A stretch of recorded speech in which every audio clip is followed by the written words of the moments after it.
Okay, so this video lesson is going to focus on Storm on the Island by Seamus Heaney, which appears on the AQA Anthology, Power and Conflict. As with all the other poetry videos, I'm going to give a couple of background pointers, but also then focus on language, form and structure, which are the three key areas in the exam the examiner's looking for, before going on to analyse the poem on a more line-by-line basis. Okay, so what's the poem about? Well, it's about a community getting ready for an approaching storm. Starting off confident, once it hits and the full power of nature is realised, this confidence soon begins to disappear. The title, well, Storm on the Island. The first 8 letters of the title spell out Stormont, which is where the Northern Ireland government are based. So this poem and the storm itself may have some reference to the violent troubles that have existed between the Catholic and Protestant elements of Northern Ireland. The Troubles, as they're known, spanned 1968 to 1998, and when the Good Friday Agreement brought an end to the violence, although there is still an undercurrent of tension, however. And the themes in this poem: power of nature, power of humans, fear, helplessness. Context: Seamus Heaney grew up in Northern Ireland, and much of his poetry focused on themes such as childhood, nature and his homeland. He often uses natural imagery to explore human nature and its place in the world, and he often wrote about his childhood memories. Brief lines on form and structure. The poem is written in blank verse over one long stanza, which lends it a more conversational tone. This is reinforced through the use of first-person plural we in the opening line. The rhythm is a regular 10 syllables per line, and it is unrhymed. The poem moves from security to fear, with the turning point, the volta, coming on line 14, but no, signalling the arrival of the storm. Tesora and the colon here emphasises the impact of the storm. Now we'll look at that in a bit more detail when I'm analysing the poem, but I should point out, excuse me, method and meaning. It's my kind of buzz term on all these videos. Identify poetic devices, that's great, but explore their meaning. That's what's going to get you the top band. So what was the poet's intention here, and what impact do these various devices and techniques have? So for example, the Tesora and the colon emphasises the impact of the storm, that kind of stop of the storm, the impact, right, it's hit hard. But we'll look at that in a minute. Language and imagery. The storm is described in violent, often warlike terms, with similes, metaphors and personification combining to emphasise the danger posed by it. This could also reference the violent troubles of Northern Ireland's recent past. So there you've got your method, and there's your meaning, or an alternative meaning. Contrasting images of safety and fear throughout hint at the potential power of the storm and its unpredictable nature. Sound imagery, blast and tragic chorus serves to demonstrate the strength of nature also. Right, let's get all these annotations up. Let's see if I can get it right. Yeah, I reckon that's it. Okay, we are prepared. There you go. Sasora there as well, emphasising that. We build our houses squat, sink walls in rock and roof them with good slate. This wizened earth has never troubled us with hay, so, as you see, there are no stacks or stooks that can be lost. Nor are there trees which might prove company when it blows full blast.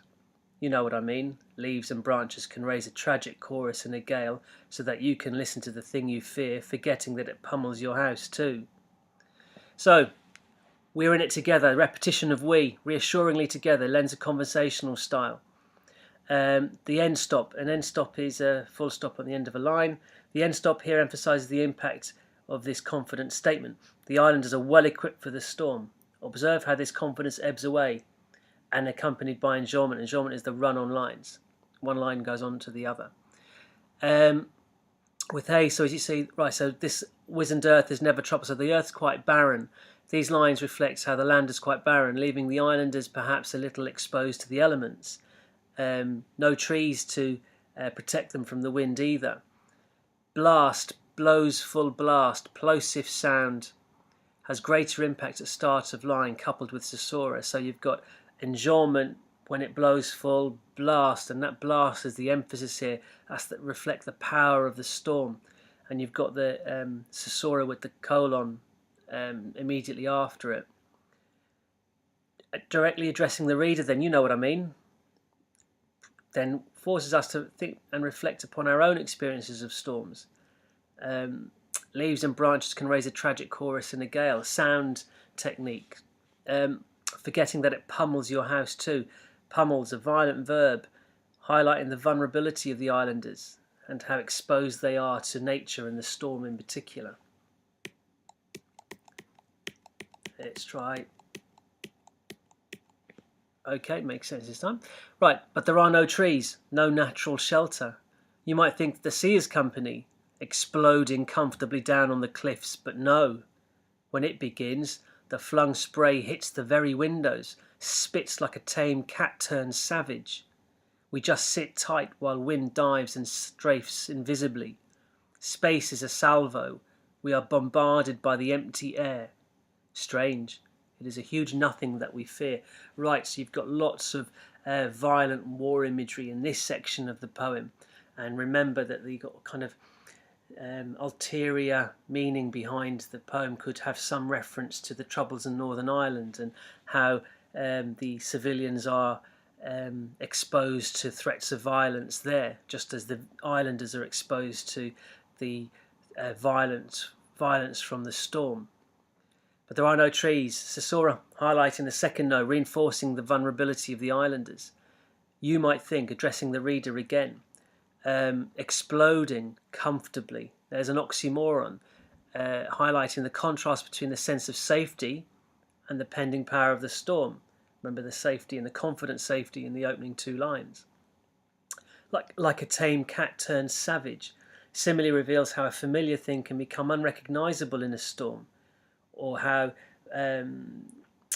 fighting for a cause can turn a character into something that they wouldn't normally be, effects of war. Sisora emphasising the savage nature of the storm, so your full stop after turns savage. And strafes, violent war imagery depicted a fighter plane coming into attack. Where's the reassuring confidence now from the opening two lines? Strange, it is a huge nothing that we fear. Again, that confidence in the opening two lines, where it talks about building their squat houses on solid rock and with slate roofs. A huge nothing now, it's very vague now. We can't see or touch the wind, but we must respect its power. Okay, so that's it. Plenty to focus on for this particular poem, and thinking about how you can compare it to another one.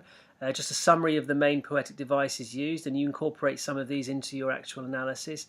Blank verse, unrhymed, regular rhythm, volta, caesura and enjambment, similes and metaphors, personification, sound imagery, juxtaposition, and oxymoron. Use of vocab to use when analysing fear, awe, helplessness, power, safety, security, frightening, forceful, warlike, and any others you can come up with. And links to other poems. So, effects or fear of the power of nature and bayonet charge, the prelude and exposure, or possibly how feelings for a place are considered in the Imagery or London. Okay, that's your lot for this video. See you on the others. Bye now.